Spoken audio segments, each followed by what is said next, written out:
Queridos, eu estou encarregado de trazer a vocês hoje uma palavra nesse nosso encontro de homens, né? Sejam bem-vindos a esse encontro de homens no qual nós estamos. Eu queria começar essa minha reflexão, que não vai ser longa, falando um pouquinho da minha perplexidade. Eu me sinto um pouco perplexo, um pouco, né, sem saber o que dizer, quando se trata de dar uma palestra específica para homens. Eu tenho que confessar isso para vocês, eu tenho que começar por aí, senão eu não vou me sentir completamente honesto e transparente com vocês. Quais são as razões da minha perplexidade? Você vai me entender. Eu diria que a primeira delas é a seguinte: na nossa sociedade existem alguns estereótipos de masculinidade, e eu confesso a vocês que eu não me identifico muito com esses estereótipos. Você sabe o que é isso, né? Estereótipo é aquela ideia que todo mundo acha, aquela ideia, aquele clichê, aquele chavão que todo mundo aplica a determinada coisa. Geralmente o estereótipo é quase como uma caricatura, né? Quais são os estereótipos de masculinidade? Homem gosta de futebol, claro, né? Homem faz isso, homem faz aquilo. Eu confesso para vocês que muitas vezes eu não me enquadro nesses estereótipos de masculinidade. E eu vou além. Já que eu falei agora há pouco sobre dizer a verdade, né? Isso implica uma certa sinceridade. Eu acho que se nós fôssemos mais sinceros, o número de homens que não se enquadram nesses estereótipos de masculinidade ia crescer. É que muitos deles fingem, muitos de nós, né, fingimos que nos enquadramos, mas na verdade nós não nos enquadramos não. É que fica feio, né? Fica feio dizer, por exemplo, que você não gosta de futebol. Mas vem cá, tem muito homem que não gosta de futebol, sabiam disso? Diante de vocês está um sujeito, por exemplo, no caso eu, que só torço para um time de futebol para não ser pagão. Porque no Brasil, você sabe como é que é, né? Quem não tem time de futebol é pagão. Então num determinado momento da minha adolescência, vendo isso, eu pensei, bom, já que no Brasil quem não torce para time de futebol é pagão, deixa eu encontrar um time aí para torcer, né? Ou pelo menos para dizer que eu torço, né? Meu pai era corintiano, mas era um corintiano meia boca, né? Então o padrão dele de corintianice não me atraiu não, né? Já a minha avó era uma palestrina, né, uma palmeirense, daquelas, né, italiana, né, daquela de ficar brava, xingar o juiz e tal. Eu olhei para minha avó e pensei, bom, essa aí acredita na religião dela, né? Então acho que eu vou virar palmeirense. Virei mesmo, e sou palmeirense até hoje, mas se você perguntar para mim a escalação do meu time, eu não sei te dizer. E se eu tiver alguma coisa mais interessante para fazer num dia de decisão do Palmeiras, eu não tenho dúvida. Quer dizer, eu estou dando o meu exemplo pessoal, até quem sabe para libertar alguns de vocês que têm medo de dizer que não gostam de futebol. Nem todo homem gosta de futebol. Nem todo homem se recusa a sentar do lado do motorista e a dar o volante para a esposa, ou para a namorada, ou para a noiva. Nem todo homem faz isso. Vocês estão me entendendo? Então vejam bem, esses estereótipos de masculinidade me incomodam um pouquinho. Uma outra razão, né, que coopera com essa minha perplexidade é a seguinte: eu estou inclinado a crer que a maioria quase absoluta das distinções que a gente faz entre homem e mulher, né, coisas que homem faz, coisas que mulher faz, coisas que homem gosta, coisas que mulher gosta, a maioria quase absoluta dessas distinções são de natureza cultural, por assim dizer. Entendem o que eu quero dizer? Não são absolutas. Não é que o homem nasce, são culturais, né? Existem sociedades onde os homens ficam na aldeia dançando e as mulheres vão para a lavoura. Ora, e tem alguma coisa feia nisso? Não, porque naquela cultura é desse jeito, né? Existem sociedades onde o comportamento de cuidado em relação aos filhos, por exemplo, é mais do homem do que da mulher. E aí, qual o problema? Mas homem não faz essas coisas. Espera aí, homem pode não fazer essas coisas na nossa cultura, mas em outras culturas é diferente. Então eu estava com tudo isso na minha cabeça e estava me perguntando, bom, crendo desse jeito, né, sendo um cara meio heterodoxo e meio herege do jeito que eu sou, o que é que eu vou dizer de proveitoso para os meus irmãos e amigos num encontro de homens, né? Como é que eu vou poder servir vocês hoje de forma mais adequada? Eu pensei em abordar com vocês hoje um tema que eu já vou dizer logo de cara, ele poderia perfeitamente ser abordado em qualquer outro contexto. O que eu vou falar para vocês hoje poderia perfeitamente ser falado numa reunião de mulheres, por exemplo, né? Não haveria problema nenhum, é uma palavra que serve para todos, digamos assim. Mas eu estou convencido de que essa palavra vai fazer diferença para nós, homens, considerando as posições que a maioria de nós ocupamos, né? Na vida, no trabalho, nas coisas que fazemos, na família. Eu creio que vai haver sim um efeito positivo para nós, se nós dermos alguma atenção a esse tema que eu vou trazer para vocês. Então eu convido vocês a refletirmos um pouquinho sobre o tema portadores de esperança. É sobre isso que eu gostaria de falar, e eu gostaria de começar essa reflexão com um texto que para mim está entre os mais bonitos da Bíblia, Isaías capítulo 52, versículo 7. Isaías capítulo 52, versículo 7, diz o seguinte: como são belos nos montes os pés daqueles que anunciam boas novas, que proclamam a paz, que trazem boas notícias, que proclamam salvação, que dizem a Sião, o seu Deus reina. Como são belos os pés dos que trazem boas notícias. A impressão que eu tenho, gente, vivendo numa época como a nossa, que me parece ser uma época de um profundo cinismo, a impressão que eu tenho é de que gente que traz boa notícia hoje em dia acaba sendo encarada com aquele descaso que nós dedicamos aos malucos. Nenhum de nós leva maluco a sério, né? Maluco fala, a gente ignora, a gente olha com descaso. Pois bem, me parece que nós tratamos desse jeito as pessoas que trazem boas notícias hoje em dia. Vocês já notaram como parece que boa notícia saiu de moda ultimamente? Isso já vem de alguns anos. Eu me lembro que alguns anos atrás, um jornal aqui de São Paulo, um grande jornal aqui do nosso país, ele pediu a um grupo de escritores quase desconhecidos, escritores jovens ainda, que não estão muito bem colocados no mercado editorial, estão começando a carreira. Era aniversário de São Paulo e esse jornal da cidade, esse jornal pediu a esses escritores jovens para produzirem alguns textos sobre São Paulo.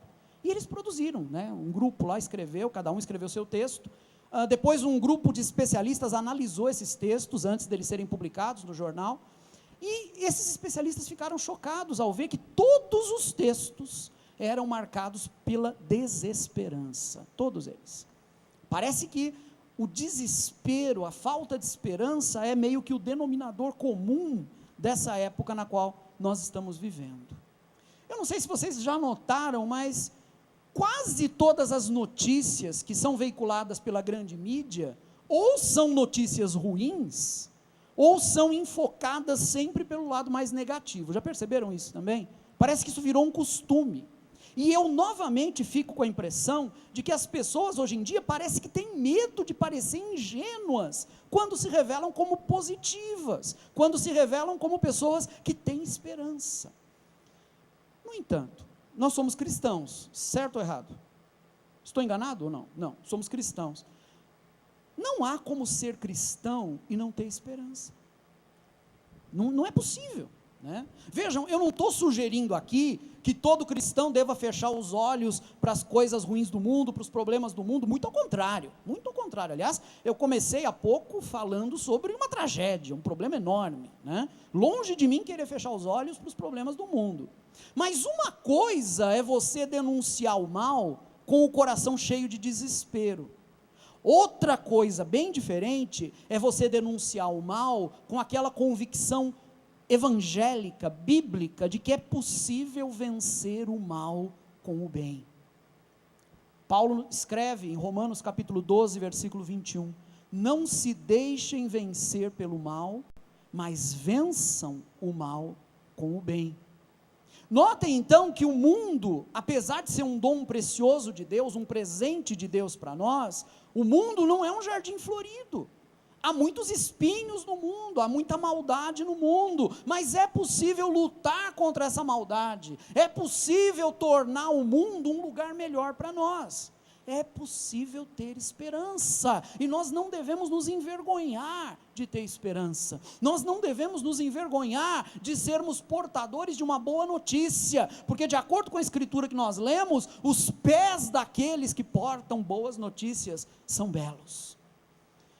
Agora, para nós, eu queria destacar o seguinte: a questão para nós hoje, gente, não é nós aprendermos a ter esperança. Eu creio que nós já a temos, né? Nós somos cristãos. A maioria de nós já sabe que aquela esperança estrutural para o ser humano, né? Aquela esperança capaz de acrescentar sentido à nossa vida, ela pode e é encontrada na mensagem eterna do Evangelho. Nós já sabemos disso. A questão para nós não é nos trazer esperança ao coração, porque o nosso coração já é habitado pela esperança. A questão para nós é, uma vez que nós já temos esperança, o que é que nós fazemos com essa esperança? Será que ela fica apenas restrita dentro de nós, ou nós fazemos algo com ela? Eu diria que nós precisamos aprender a ser portadores de esperança. Voltando ao texto, como são belos nos montes os pés daqueles que anunciam boas novas. Para nós aprendermos algo sobre isso, eu queria convidar vocês hoje a refletir sobre um outro texto, que eu gostaria de ler agora. Se você trouxe sua Bíblia, eu convido para que você abra comigo, no livro dos Atos dos Apóstolos, capítulo 9, se você não trouxe, não há problema, eu vou pedir que você preste uma atenção redobrada à leitura que eu gostaria de fazer agora. Capítulo 9 do livro dos Atos dos Apóstolos, eu quero ler do versículo 10 até o versículo 19. Atos 9, de 10 a 19. O texto diz o seguinte: em Damasco havia um discípulo chamado Ananias. O Senhor o chamou numa visão: Ananias. Eis-me aqui, Senhor, respondeu ele. O Senhor lhe disse: vá à casa de Judas, na rua chamada Direita, e pergunte por um homem de Tarso, chamado Saulo. Ele está orando. E numa visão, ele viu um homem chamado Ananias chegar e impor-lhe as mãos para que voltasse a ver. Respondeu Ananias: Senhor, tenho ouvido muita coisa a respeito desse homem e de todo o mal que ele tem feito aos teus santos em Jerusalém. Ele chegou aqui com autorização dos chefes dos sacerdotes para prender todos os que invocam o teu nome. Mas o Senhor disse a Ananias: vá, este homem é meu instrumento escolhido para levar o meu nome perante os gentios e seus reis e perante o povo de Israel. Mostrarei a ele o quanto deve sofrer pelo meu nome. Então Ananias foi, entrou na casa, pôs as mãos sobre Saulo e disse: irmão Saulo, o Senhor Jesus, que lhe apareceu no caminho por onde você vinha, enviou-me para que você volte a ver e seja cheio do Espírito Santo. Imediatamente algo como escamas caiu dos olhos de Saulo e ele passou a ver novamente. Levantando-se, foi batizado e depois de comer, recuperou as forças. Eu gostaria de começar a nossa reflexão sobre esse texto destacando para vocês a primeira coisa que chama a minha atenção aqui, e é a seguinte: Deus precisa de mensageiros. Deus precisa de mensageiros. Eu sei que pode parecer estranho a gente afirmar que Deus precisa de alguma coisa, né? Mas é verdade, é um fato.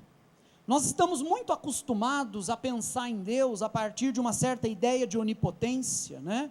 E, pelo menos na nossa cabeça, um ser onipotente, um ser que pode qualquer coisa, realmente não precisaria de nada e de ninguém, né? Pela lógica, um ser onipotente não precisaria de nada, não precisaria de ninguém. Agora vejam bem, Deus não precisaria precisar, me entendem? Deus não precisaria precisar. Como Deus, ele não teria necessidade de precisar.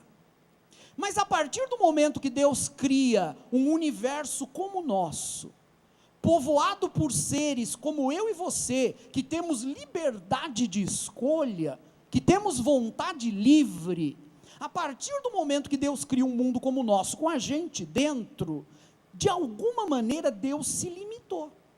Nada poderia limitá-lo a partir de fora. Deus é Deus, mas o próprio Deus se limita quando ele cria um universo onde eu e você temos a nossa própria liberdade, temos o nosso próprio poder de escolha. Agora, por amor a nós, para que a gente pudesse existir como seres livres, para que nós pudéssemos livremente entrar em relacionamento com Ele, o próprio Deus passou a precisar de outros. O próprio Deus passou a não poder fazer algumas coisas. Então vejam, o propósito de Deus acaba estabelecendo limites para aquilo que Deus pode ou não pode fazer. O limite não vem de fora de Deus, o limite vem da própria realidade que Deus criou. O limite é como se fosse colocado pelo próprio Deus. Bom, o fato, para nós, depois dessa breve explicaçãozinha, o fato é que Deus precisa agora de gente. Ele é Deus, Ele nunca vai deixar de ser Deus, mas Ele precisa de pessoas, Ele precisa de mensageiros. Uma das necessidades de Deus é a necessidade de mensageiros. Na língua grega, na qual o Novo Testamento foi escrito, a palavra mensageiro é a palavra grega angelos, de onde vem a nossa palavra anjo. Aliás, é aqui que começam algumas incompreensões, alguns entendimentos equivocados que a gente acaba tendo. Vejam bem, espiritualidades desequilibradas, em geral, estão povoadas de anjos, né? Entendidos esses anjos como seres fantásticos, capazes de coisas extraordinárias, etc, etc, né? Me surpreende muito, gente, o fato de que a Escritura, a Bíblia, é muito menos extraordinária e muito mais prosaica do que supõem as nossas espiritualidades desequilibradas por aí. Tem espiritualidade por aí que é mais espiritual do que a própria Bíblia, é o que eu estou tentando dizer. Porque nas Escrituras, nós encontramos um momento como esse, que nós acabamos de ler no capítulo 9 dos Atos, onde Deus simplesmente precisa de um mensageiro e não pode resolver o problema com anjos, com esses seres tais fantásticos aí. Todo mundo conhece o resumo da história que eu acabei de ler. Eu li um trechinho, a maioria de vocês conhece o contexto, né? Saulo, que depois vai se chamar Paulo, era um judeu que perseguia a igreja cristã, que saiu de Jerusalém em direção a Damasco, com a intenção de, em Damasco, na Síria, perseguir e prender os cristãos que havia naquela cidade, e no caminho para Damasco ele tem uma visão de Jesus. Em decorrência dessa visão ele fica cego, né, e vai para essa casa aqui, na rua direita em Damasco, cego, e ali ele vai ser encontrado por esse Ananias, né, que Deus vai dirigir até lá. É interessante pensar na experiência desse homem, né, porque ele tem um encontro com Jesus e percebe, de repente, para total confusão dele, que tudo aquilo que ele achava que era mentira era verdade.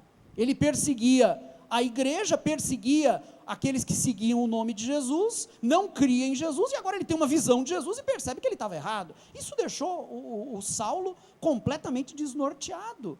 Isso colocou Saulo desesperadamente carente de ajuda, carente de auxílio. Ele estava precisando de ajuda.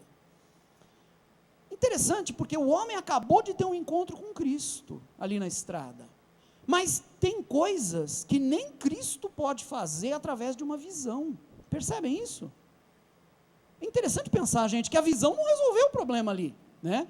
Saulo viu Jesus, mas a visão de Jesus não foi suficiente para resolver todas as questões ali dentro de Saulo. A visão pode vir de Deus, como no caso aqui veio, mas a visão não tem braços e mãos materiais que possam abraçar a pessoa, que possam envolvê-la, que possam servi-la. Jesus Cristo precisa encontrar esses recursos entre os seus seguidores. Vocês estão entendendo o que eu quero dizer? Se você tiver uma visão de Jesus, entenda bem, por mais fantástico que isso seja, essa visão não consegue te abraçar. Essa visão não consegue tocar em você, e o ser humano precisa do abraço, o ser humano precisa do toque. Então, o Senhor fala ao coração de um discípulo chamado Ananias, e envia Ananias à procura de Saulo. Saulo precisava recuperar a visão, ele ficou cego ali quando viu Jesus na estrada. Saulo precisava ser batizado, e somente um outro ser humano poderia fazer isso por ele. Vamos aprender então uma coisa juntos aqui, queridos. Existem coisas que não podem ser feitas diretamente por Deus. Para essas coisas, Deus precisa de mensageiros. Deus faz, Deus fala, mas Para determinados momentos, o próprio Deus precisa de mensageiros que façam a ponte entre ele e pessoas. Deus precisa de anjos, por assim dizer, que não são, para decepção de muitos, seres transparentes, portadores de asas. Deus precisa de anjos, de mensageiros, que são humanos, como eu e você. Anjos que têm RG, que têm CPF, e que provavelmente vão ter que pagar imposto de renda até o final desse mês. É desse tipo de anjo que Deus precisa. Eu sei que isso contraria um pouquinho a religiosidade de alguns de nós, não é? Especialmente aquela religiosidade meio desequilibrada, meio fanatizada, e eu até diria que contraria ainda mais a nossa religiosidade, quando a gente percebe que Deus precisava de Ananias para cumprir, para realizar a própria visão profética que ele havia dado a Saulo. É interessante porque nos versículos 11, 12 e 17 de Atos 9, a gente lê o seguinte, o Senhor está dizendo para Ananias: vá à casa de Judas na rua chamada Direita e pergunte por um homem de Tarso chamado Saulo. Ele está orando. Numa visão viu um homem chamado Ananias chegar e impor-lhe as mãos para que voltasse a ver. E então Ananias foi. Vejam só, gente, Deus mostrou a Saulo numa visão o que Ananias ia fazer com ele, Agora, não é interessante pensar que, mesmo depois de ter mostrado para Saulo isso numa visão, Deus precisava de Ananias agora para isso? Eu acho curioso o que Deus fez aqui, Ele meio que enrolou Ananias na coisa sem perguntar para Ananias nada, Já fez Paulo ver que um homem chamado Ananias ia chegar lá, ia impor as mãos sobre ele, ia conversar com ele. Agora, depois de ter prometido isso para Saulo numa visão, Deus fala com Ananias ali e precisa da concordância de Ananias, precisa do sim de Ananias. Não adiantaria nada Deus mostrar para Saulo, se Ananias não se dispõe a fazer, a cumprir a parte dele nesse papel. Queria que a gente refletisse com calma sobre isso. Tem muita gente que culpa a Deus pelos males do mundo, esquecendo, gente, que todo o desejo de Deus sempre aponta para o bem. Deus nunca deseja o mal, Deus nunca planeja o mal. Jeremias capítulo 29, versículo 11, diz com muita clareza, Deus fala através de Jeremias: porque sou eu que conheço os planos que tenho para vocês, diz o Senhor, planos de fazê-los prosperar e não de lhes causar dano, planos de dar-lhes esperança e um futuro. Vejam bem então, os planos de Deus são sempre bons, mas os planos de Deus dependem de um sim do ser humano. Por isso, gente, pregar as boas novas, como diz Isaías 52, proclamar a paz, trazer boas notícias, proclamar salvação, em resumo, anunciar o evangelho, significa unir-se a Deus para convencer os seres humanos a dizerem sim para Deus. É isso que significa evangelizar, se unir a Deus para convencer os seres humanos a dizerem sim para Deus. Porque se os seres humanos não disserem sim a Deus, Deus não vai forçá-los a fazer nada. Precisamos nos enxergar então, queridos, como elos insubstituíveis nesse processo. Vejam, eu não estou questionando aqui os outros caminhos que Deus pode utilizar para vir ao encontro do ser humano, mas eu estou procurando mostrar a vocês qual é o caminho normal, aquele que o próprio Deus prioriza. Esse caminho passa necessariamente por nós, esse caminho passa necessariamente por agentes humanos. Deus precisa de nós, Ele precisa de mensageiros, e nós precisamos nos posicionar diante disso. Eu creio que agora, considerando o segundo tópico, isso vai ficar um pouquinho mais claro. Eu queria ver com vocês agora, caminhando já para o final, qual é a atitude daqueles que são portadores de esperança. Vejam bem, gente, Deus não tem pessoal melhor do que a gente para empregar nessa função de portadores de esperança. Deus não tem ninguém melhor do que nós. Essa função, a função de sermos portadores de esperança, é uma função que só serve para alguém que esteja em condições de compartilhar plenamente da situação vivida pelos seres humanos a quem nós devemos servir. O que eu estou tentando dizer? Em outras palavras, somente seres humanos podem compartilhar esperança com outros seres humanos. Somente seres humanos. Os anjos, do jeito que eles aparecem assim, classicamente na nossa imaginação, jamais poderiam pregar as boas notícias. Simplesmente, gente, porque elas não dizem respeito a eles. As boas notícias não fariam sentido para esses seres, né, que nós imaginamos como sendo anjos. Somente quem experimenta na própria carne o que é ser gente, somente quem experimenta na própria carne a ambiguidade da existência humana, com todos os seus sofrimentos, e também com toda a sua beleza, somente quem experimenta o sentido que a boa notícia do Evangelho pode fazer na nossa própria vida, na nossa própria existência, somente gente assim pode dizer a outros seres humanos, pode falar a outros seres humanos sobre essa boa notícia que é o Evangelho, não é? Somente gente que conhece a experiência humana, que participa dela, pode mostrar que o Evangelho nos traz esperança. Vocês estão entendendo? Sim? Então, ou somos nós, ou somos nós. Não há mais ninguém que Deus possa chamar, que Deus possa convocar para ser um portador de esperança. Se é assim, e se esse chamado é um chamado para nós, o que será que caracteriza um portador de esperança? Vou mencionar rapidamente algumas características. A primeira delas, gente, é disposição. A primeira atitude indispensável para um portador de esperança é a disposição.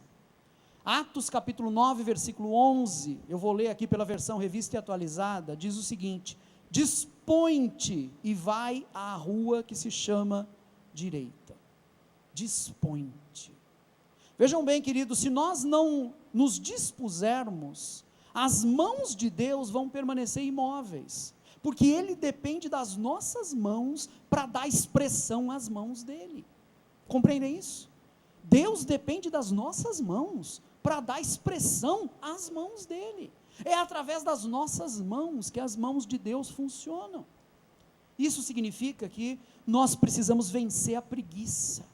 Nós precisamos vencer aquela sensação cômoda de deixar para lá, não, outra pessoa faz, porque eu, né?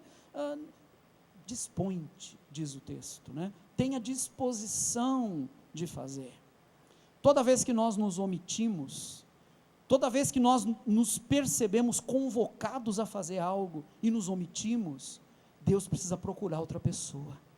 E nesse processo, muitas vezes, determinadas situações ficam a descoberto. Vocês estão entendendo? Ficam a descoberto não porque Deus não prestou atenção naquela situação, ficam descobertas porque nós não nos dispusemos a realizar a nossa parte.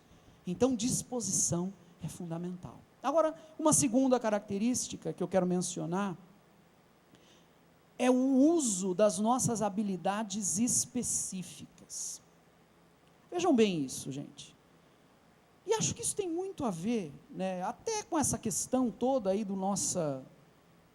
da nossa masculinidade, de estarmos numa reunião de homens, porque, vamos ser sinceros, nós homens, nem todos nós temos as mesmas habilidades, temos. Voltando àquela questão do estereótipo masculino que eu mencionei lá atrás, né? Nem todo homem gosta de futebol, nem todo homem tem medo de deixar a mulher, a namorada dirigir seu carro, nem todo homem sabe consertar tomada em casa. É alguma mentira o que eu estou dizendo? Nem todo homem sabe resolver um problema de motor quebrado no meio da estrada. Quando eu era menos maduro do que eu sou hoje, eu ficava apavoradíssimo com isso, porque eu me sentia culpado, né? Se furar um pneu, eu até sei trocar, eu vou levar mais ou menos uma meia hora para fazer isso, mas eu faço, né? Agora, se quebrar alguma coisa no motor, não tem jeito, eu não entendo nada de mecânica de carro. Se tiver que consertar uma tomada na minha casa, eu vou pedir, assim, a minha esposa que faça isso, porque ela sabe fazer, eu não sei, né? Talvez alguns de vocês também possam compartilhar isso que eu estou falando, talvez alguns de vocês talvez sejam tão incompetentes para essas coisas, como eu sou. Mas vamos lá falar a verdade também, um pouco mais de verdade. Tem coisas que nós sabemos fazer, não tem? Impossível que haja aqui alguém que não saiba fazer alguma coisa. Todos nós temos habilidades, não são as mesmas habilidades, mas todos nós temos habilidades. Quando se trata de responder à convocação de Deus para nos tornarmos mensageiros dele, precisamos de disposição, como eu já falei, mas precisamos a seguir ter consciência de que vamos utilizar as nossas habilidades específicas nesse trabalho.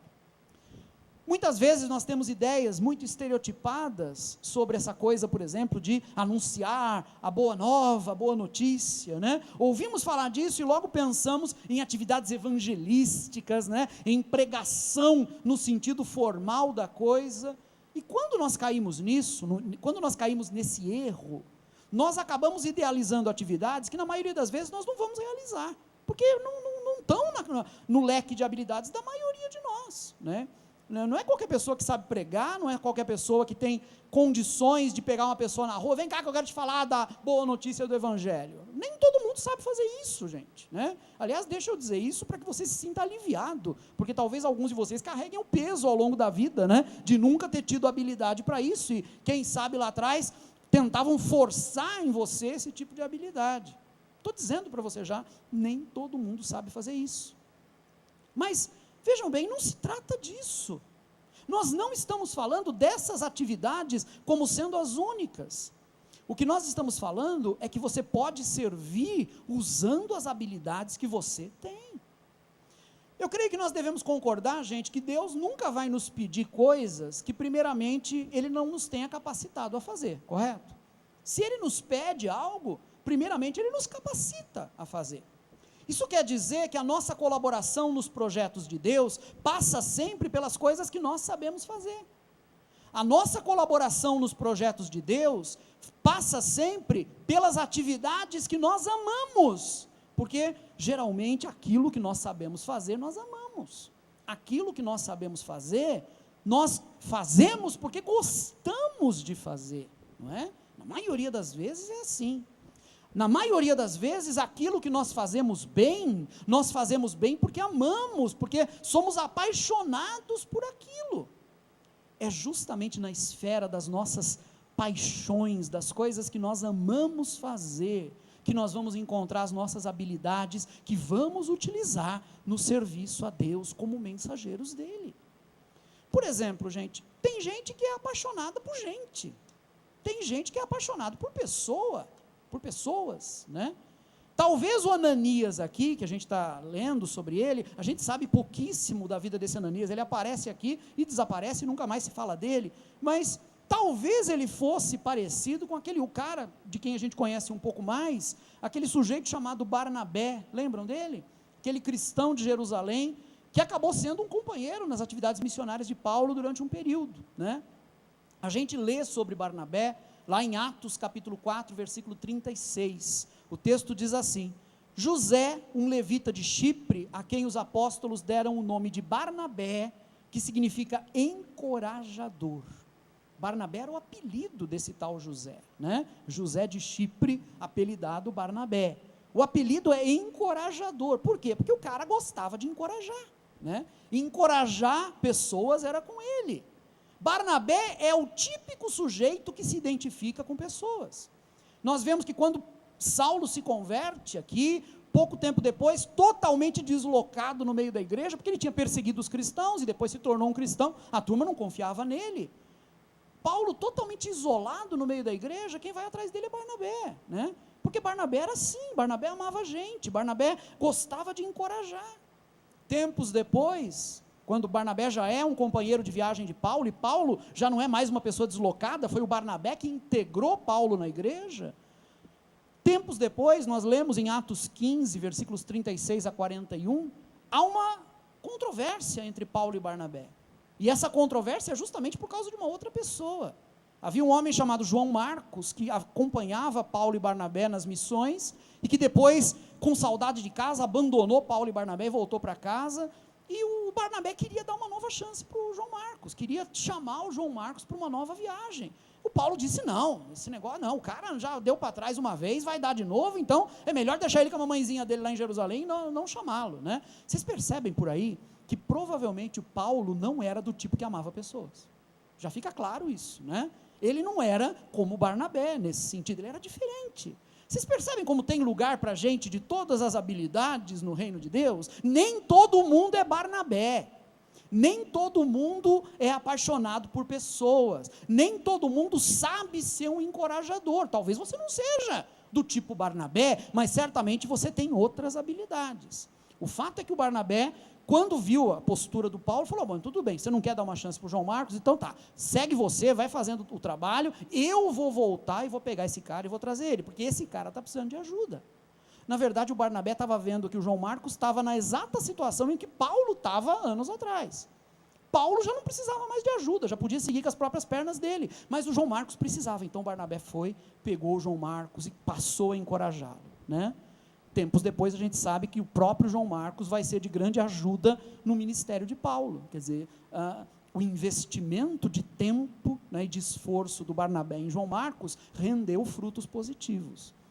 Tem gente que é assim, tem gente que ama pessoas, mas nem todo mundo é assim, né? Talvez você não seja alguém com facilidade em relacionamentos interpessoais, e às vezes nós na igreja cometemos o erro de passar a impressão de que só pessoas que se relacionam bem com outras pessoas têm alguma coisa a fazer no reino de Deus. Não é verdade isso. No reino de Deus há lugar para todo tipo de pessoa, no reino de Deus há lugar para todo tipo de habilidade. Todo mundo pode ser um portador de esperança, dentro das suas características específicas, dentro da sua habilidade específica, dentro dos seus próprios dons e habilidades. Meu querido, você possui dentro de você recursos que Deus pode energizar para servir os outros seres humanos. Estão dentro de você. Eu vou dar um exemplo aqui, usando uma situação meio que como um emblema para vocês, né? Eu vou falar de algo que está mais próximo das coisas que eu amo fazer, né? Vou dar um exemplo a partir disso. Eu gostaria que vocês pegassem esse exemplo e transferissem para a área de paixão, de interesse de cada um de vocês, tá? Que certamente são áreas diferentes das minhas áreas de interesse. Vamos pensar aqui num professor de ensino fundamental, que trabalha no pior contexto possível aqui no nosso país. Qual seria esse contexto?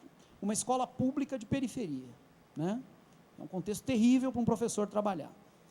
Se você está nessa situação, se você é um professor e está trabalhando nessa situação, numa escola pública de periferia, eu quero acreditar que as tuas habilidades e a tua paixão estão aí nessa área, né? Aliás, se não estiverem, por favor, pare de fazer o que você está fazendo agora e vai procurar outra atividade. Porque se você está nessa posição e não faz isso com paixão, com dedicação, na verdade o teu serviço é contraproducente, está mais atrapalhando as pessoas do que ajudando. Vai procurar outro trabalho. Agora, supondo que você esteja nessa ocupação e que essa seja a sua paixão, né? Se ali estão as suas habilidades, né, e a sua paixão, use tudo isso a serviço das pessoas com quem você se relaciona nesse lugar. Veja a si próprio como um agente de mudanças no lugar em que você se encontra. Lá naquela escola de periferia, dando aula, sem estrutura, sem condições, etc, etc. Todo mundo conhece isso de cabo a rabo já. Seja, apesar de tudo isso ali, um agente de mudanças. Nosso problema, irmãos, é que nós estamos contaminados pelo cansaço. Nós estamos contaminados pelo cinismo, nós estamos contaminados pelo desespero.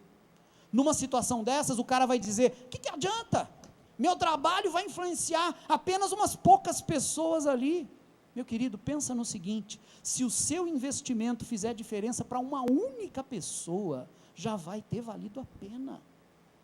Se uma única pessoa, por causa do seu investimento, for tirada da vida destinada à miséria e quem sabe ao crime, você já ganhou na loteria, meu querido. Você já ganhou o prêmio maior. Vocês estão me acompanhando, queridos? Sim? Então, o que é preciso usar nessa tarefa de mensageiro? Não é preciso usar nada extraordinário, é preciso usar o que você já tem. É preciso usar a sua habilidade, seja onde for. Qual é a tua área de paixão no teu trabalho, fazendo o que você faz lá? Pois bem, então use isso como mensageiro de Deus, para que através da tua ocupação, seja ela qual for, a esperança chegue aos corações das pessoas. Eu não estou falando sobre converter pessoas. Eu não estou falando sobre sentar com a pessoa e ficar lendo um folheto evangelístico para ela, não. Eu estou falando em transmitir esperança ao coração da pessoa através de você, do seu jeito de ser e daquilo que você faz. É disso que nós estamos falando. Se nós queremos ser portadores de esperança, nós precisamos, primeiramente, de disposição. Não dá para ser preguiçoso. Em segundo lugar, nós precisamos entender que vamos usar nesse trabalho as nossas habilidades específicas. Eu tenho que conhecê-las. Tem coisa que eu não sei fazer, mas tem coisas que eu sei e é isso que eu vou usar. Em último lugar, se nós queremos isso de fato, nós precisamos aprender a ver o melhor nos outros. Precisamos aprender a enxergar o melhor nos outros. Vejam bem, queridos, vamos voltar aqui um pouquinho para o relato de Ananias e de Saulo. No versículo 17, eu vou ler aqui pela versão revista e atualizada, Atos 9:17, nós lemos o seguinte: então Ananias foi, e entrando na casa, impôs sobre ele as mãos, dizendo: Saulo, irmão, o Senhor me enviou. É curioso esse texto, porque um pouquinho antes, como nós vimos, o Ananias tinha argumentado com Deus, né? Deus falou ao coração de Ananias, dizendo: vai procurar o Saulo, e o Ananias disse para Deus em oração: Senhor, o cara está perseguindo a gente, né? O versículo 13, ele diz assim: Senhor, eu tenho ouvido muita coisa a respeito desse cara, ele está procurando a gente para perseguir, para acabar com todos os que invocam o teu nome. A fama do Saulo era péssima entre os cristãos, daí a resistência do Ananias. Mas agora o Ananias está ali diante do perseguidor, né? Diante do temível perseguidor, o Ananias está ali com as mãos na cabeça dele, pronto para orar pelo cara. E o detalhe, Saulo ainda nem abriu a boca, e o Ananias já está chamando ele de irmão. Saulo, irmão, né? Queridos, cristãos não podem se dar ao luxo de condenar antecipadamente outros seres humanos. Vocês estão me entendendo? Eu vou repetir. Cristãos não podem se dar ao luxo de condenar antecipadamente outros seres humanos. Cristãos como eu e você, não podemos colocar nos nossos lábios argumentos que são típicos dos pagãos, como por exemplo: se aí não tem jeito, esse cara aí não tem mais solução. Não podemos jamais dizer uma coisa dessa, gente. Ou nós entendemos que, iluminado pelo Evangelho, todo ser humano tem jeito, ou então nós somos indignos do nome de cristão. Agora, a beleza do Evangelho está justamente nisso, em que nós podemos crer que todo ser humano, até os aparentemente piores, até os aparentemente irrecuperáveis, todo ser humano pode ser transformado.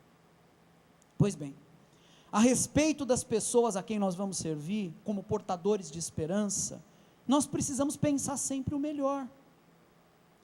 Sinceramente, queridos, eu peço a Deus que nos ensine diariamente a olharmos para os outros seres humanos com olhos limpos de preconceito, com olhos vazios de juízos pré-estabelecidos. Voltando ao professor lá na periferia, se você está lá e faz um juízo negativo dos seus alunos, que ajuda você pode dar a eles?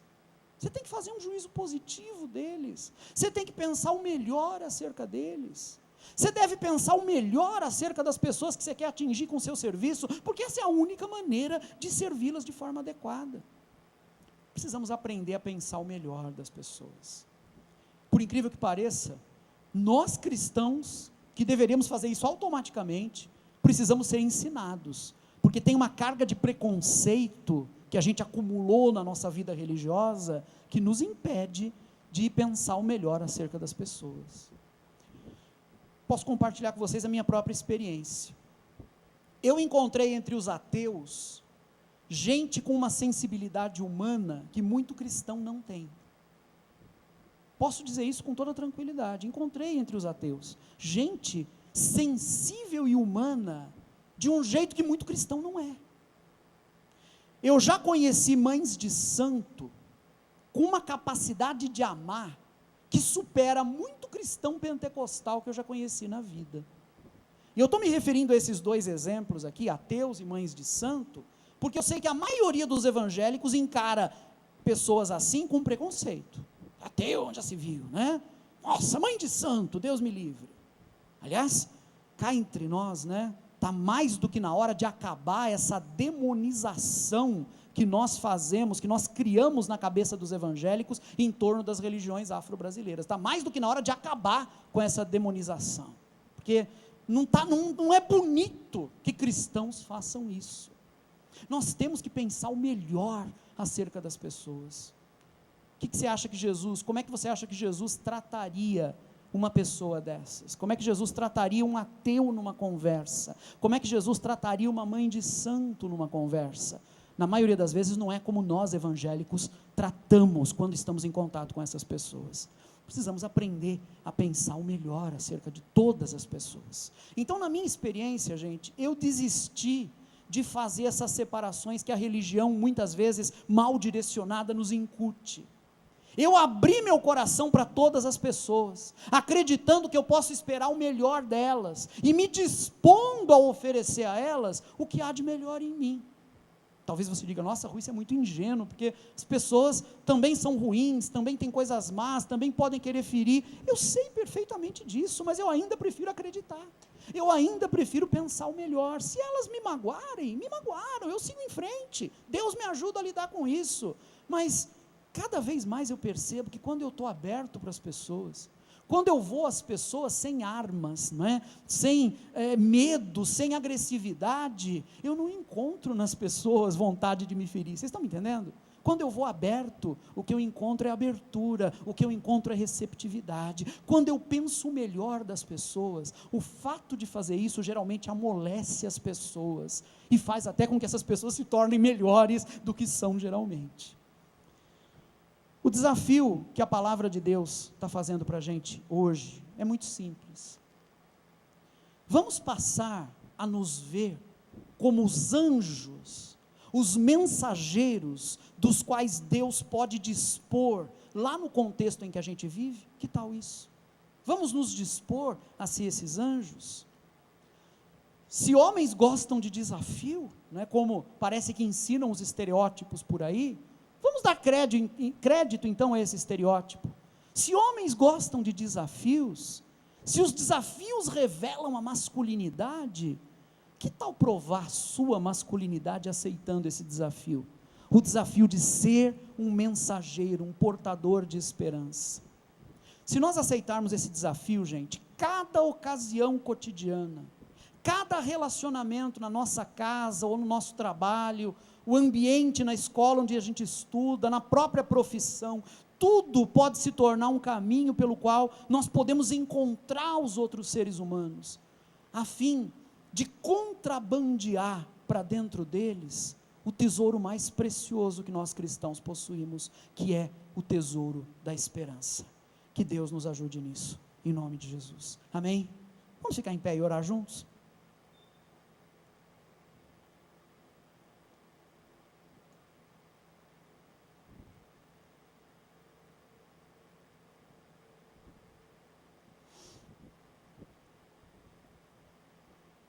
Querido Pai, ouvimos a Tua voz e o Teu chamado nesta noite, o chamado que o Senhor nos faz através da Tua palavra, e que o Senhor confirma dentro de nós pela voz do Teu Espírito que nos fala, o chamado para sermos Teus anjos, Teus mensageiros, portadores de esperança, na vida cotidiana, nos relacionamentos, usando as habilidades que nós temos. Pai, ajuda-nos a nos dispormos a isso, ajuda-nos a encararmos isso como desafio ao qual nós devemos responder de todo o coração, para que as pessoas que entrarem em contato com a gente, das mais variadas formas e maneiras, que essas pessoas sejam impactadas pela esperança que existe dentro de nós. Que o Teu Espírito, que é criador de tudo, que o Teu Espírito que renova todas as coisas, como diz a Tua palavra, renove em nós a inteligência e a criatividade, para usarmos os dons e habilidades que temos nesse serviço, Pai. E que isso traga alegria para o Senhor, Pai. Eu sei que essa alegria vai ser a de ver a esperança multiplicada nos corações humanos. Ajuda-nos a não nos conformarmos com o cinismo do presente século, mas a adotarmos a esperança como a nossa bandeira, Pai, sem vergonha de termos esperança. Ajuda-nos nisso para a glória do Teu nome, em nome de Jesus. Amém e amém.